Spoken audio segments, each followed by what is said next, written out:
Assalamualaikum warahmatullahi wabarakatuh. Bismillahirrahmanirrahim. Alhamdulillahirrabbilalamin. Wabihi nasta'in wa ala umuri dunia waddin. Wassalatu wassalamu ala ashrafil anbiya'i wal mursalin wa ala alihi wa sahbihi ajmain amma ba'du. Yang saya hormati dosen pengampu mata kuliah Hadis Tarbawi, yakni Ibu Hajah Debibik Nabilatul Fauzia LCMA. Saya Siti Maimunah dari kelas 4E dengan NPM 2110631100193 akan memaparkan tugas UTS mengenai kepemimpinan perempuan dalam hadis.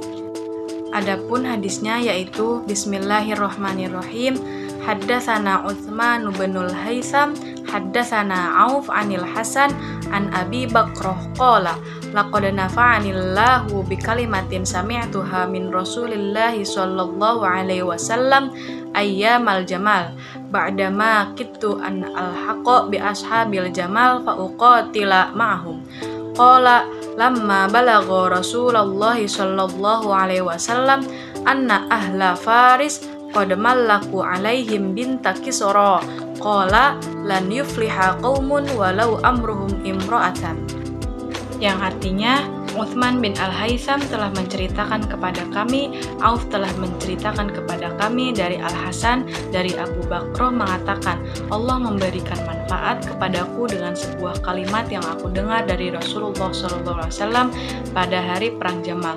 Setelah aku hampir membenarkan mereka Ashabul Jamal dan berperang bersama mereka. Ketika sampai kabar kepada Rasulullah SAW bahwa bangsa Persia mengangkat putri Kisra sebagai pemimpin, beliau bersabda, tidak akan beruntung suatu kaum yang menyerahkan urusan pemerintahan mereka kepada seorang wanita. Hadis riwayat Bukhari. Hadis ini diriwayatkan oleh Imam Bukhari, Turmuzi, An-Nasai, dan Imam Ahmad bin Hambal dalam musnadnya. Secara status hadisnya sendiri, para ulama menyepakati bahwa ini berkualitas sahih. Hadis ini muncul pada tahun 9 Hijriah dan diucapkan oleh Nabi SAW ketika mendengar seorang perempuan di tanah Persia, yaitu Buaran binti Syairawai, menjabat sebagai pemimpin atau ratu, sebagaimana tradisi yang telah turun-temurun dianut. Pemimpin negara yang menggantikan pemimpin sebelumnya seharusnya laki-laki, tidak pernah sekalipun perempuan. Hal ini dikarenakan saudara laki-lakinya yang digadang terbunuh dalam sebuah tragedi perebutan kekuasaan. Sebagian besar ulama klasik dan kontemporer memandang wanita memiliki hak berpolitik yang sama seperti laki-laki, kecuali memegang pucuk pemerintahan yaitu presiden dengan alasan bahwa laki-laki dan perempuan mempunyai hak dan kewajiban yang sama dalam Islam, sebagaimana dalam Quran Surat Al-Baqarah ayat 228, Al-Hujurat ayat 13, At-Taubah ayat 71, dan Quran Surat An-Nur ayat 30-31. Adapun pendapat para ulama, Imam Ahmad, Imam Malik, dan Imam Syafi'i berpendapat bahwa wanita tidak berhak menjadi pemimpin meski dalam lingkup yang lebih terbatas. Sedangkan Abu Hanifah, seorang perempuan, dibolehkan menjadi hakim, tetapi tidak boleh menjadi hakim dalam perkara pidana. Selanjutnya, Ali Juma Muhammad Abdul Wahab, mufti Mesir, termasuk di antara ulama yang berpengaruh, membolehkan wanita menjadi kepala negara dan jabatan tinggi apapun seperti hakim, menteri, anggota DPR, dan lain-lain. Namun, ia sepakat dengan Yusuf Qardawi bahwa kedudukan Al-Imamah Al-Uzma yang membawahi seluruh umat Islam dunia harus dipegang oleh laki-laki, karena salah satu tugasnya adalah menjadi imam sholat. Analisis utama yang menjadikan hadis ini sebagai dalil tidak dibenarkannya perempuan menjadi pemimpin bagi laki-laki ialah bahwa hadis ini redaksinya berbentuk khobar atau berita, tetapi maknanya adalah insya atau larangan. Artinya Rasul melarang perempuan menjadi pemimpin bagi laki-laki. Karena dalam kenyataannya jauh sebelum masa hidup Nabi Muhammad SAW, yaitu di masa kenabian Sulaiman alaihi salam, telah ada seorang ratu perempuan yang memerintah atau kekerajaan yang besar, yaitu ratu itu bernama Ratu Bilqis dengan kerajaan Sabanya. Ia diabadikan dalam Al-Quran Surat An-Naml.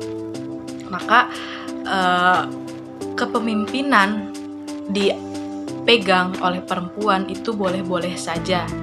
Adapun nilai pendidikan yang bisa kita ambil, yang pertama yaitu semua manusia sama, yaitu menjadi khalifah.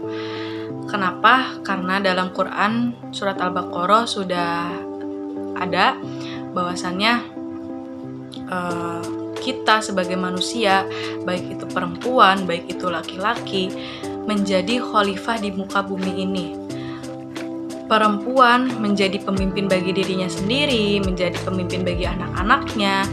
Jadi tetap semuanya yang bisa kita ambil adalah semua yang di muka bumi ini adalah khalifah, termasuk perempuan.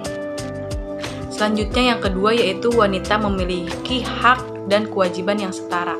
Artinya wanita juga memiliki hak untuk menjadi pemimpin seperti laki-laki.